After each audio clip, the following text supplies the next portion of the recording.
North Gujarat education સોસાયટીના વખાણ કરું કે પીપીજી એક્સપેરિમેન્ટલ અને શ્રી આર પટેલ ઉચ્ચતર માધ્યમિક શાળાના આચાર્યશ્રી અને શિક્ષકોના વખાણ કરું કે વિદ્યાર્થીઓના વખાણ?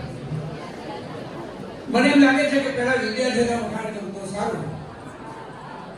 એટલા માટે મોર પીછે રડી આપણો પીપીજી એક્સપેરિમેન્ટલનું નામ એ કોઈ આચાર્યથી ના થાય, માત્ર શિક્ષકોથી ના થાય. એનું નામ જો કોઈ કરી શકે મહત્વ વિદ્યાર્થીઓ કરી શકે. અને વિદ્યાર્થીઓ માના અહીંયા સર્ટિફિકેટ બેઠા કેટલી લગનથી એમણે અભ્યાસ કર્યો છે એમના જેવા વિદ્યાર્થીઓએ કે જેમણે આ શાળાને બહુ ઊંચું માન અપાવ્યું છે.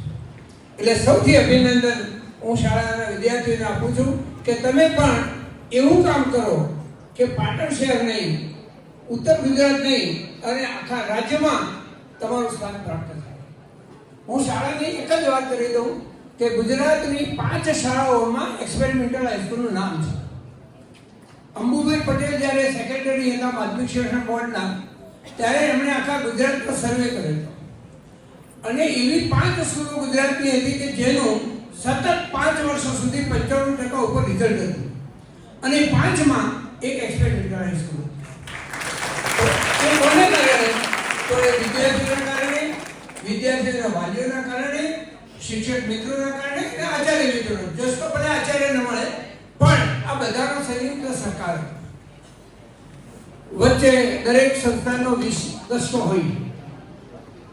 વચ્ચે મને એમ લાગે છે કે આપણે ક્યાંક થોડાક પાછળ પડ્યા છે, પણ હવે આ જોતા મને તો એમ લાગે છે કે હું પણ આ નિશાનનો વિદ્યાર્થી હોત, હું ખેલાડી હતો સારો, ખોખોનો સારો ખેલાડી હતો, રમતો હતો ખેલાડી હતો તો બધા ઇનામ મળે. પણ હવે તો વૃદ્ધાવસ્થા આવી ગઈ, નહીંતર તો હું પણ તમારી માફક ઇનામ લેતો અને છતાં ઇનામો લીધા છે એનો ગૌરવ છે.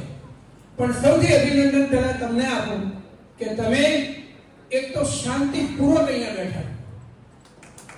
મેં ઘણી સભાઓ જોઈ છે પણ આટલું શાંતિપૂર્વક બેઠેલા વિદ્યાર્થીઓના દર્શન મેં ક્યારેય કર્યા નથી.